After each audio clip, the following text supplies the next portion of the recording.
Amitopo semuanya. Amitopo.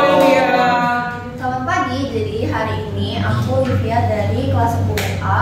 Hari ini aku mempresentasikan topik yang paling seru, yaitu pelapukan kimia atau pelapukan kimiawi.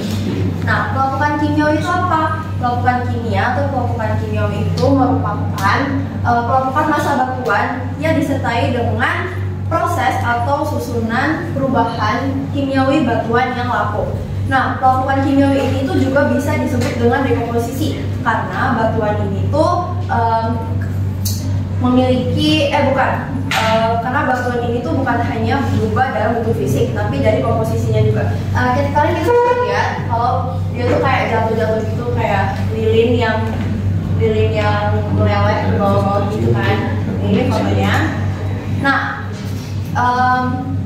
pelapukan kimiawi ini punya 4 jenis. Yang pertama itu ada oksidasi. Oksidasi itu disebabkan oleh oksigen atau O2.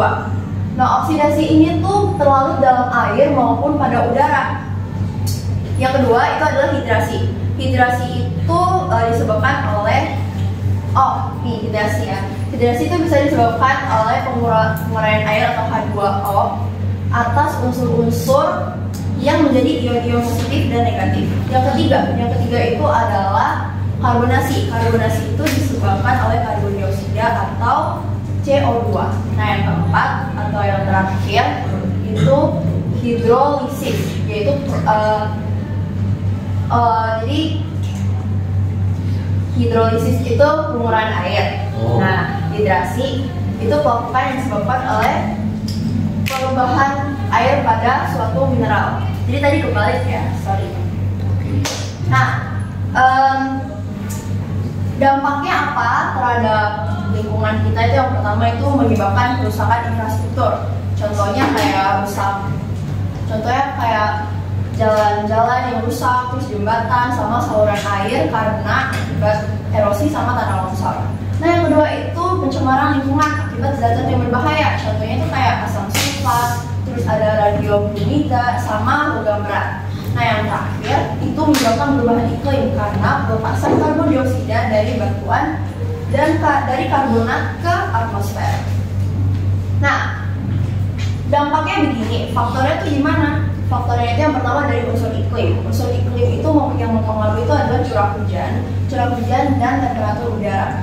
Pelapukan kimiawi itu mudah terjadi pada kondisi udara yang hangat sama lembab, contohnya itu di daerah-daerah tropis.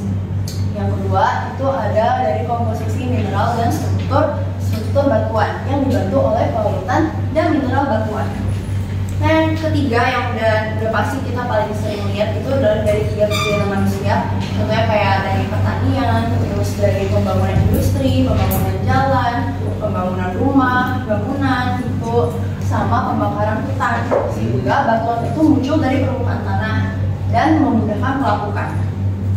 Nah, lanjut cara mengatasinya itu yang pertama itu kita bisa mengendalikan kualitas air supaya tidak mengandung zat-zat berbahaya sehingga itu tidak mempercepat pelapukan. Yang kedua itu bisa meningkatkan drainase agar tidak menggenang sehingga air itu nggak menggenang dan mempercepat adanya reaksi kimia.